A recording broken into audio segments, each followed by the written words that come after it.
On a table like this, a lot of the significant work actually happens on the underside. Here I am routing out a recess to inlay C-channels in the bottom of this tabletop. The C-channels will assist the table in staying flat over the years. Then after that, I also routed out a recess for my table base. The table base doesn't necessarily have to be recessed. I just think it looks a lot cleaner. But the important part is that all of your attachment holes need to be elongated to assist the table in seasonal wood movement.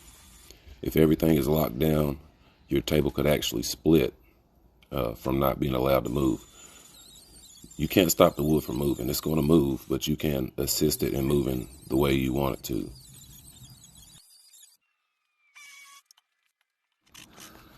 Now, while I was doing all of this, I actually put a hole all the way through this table.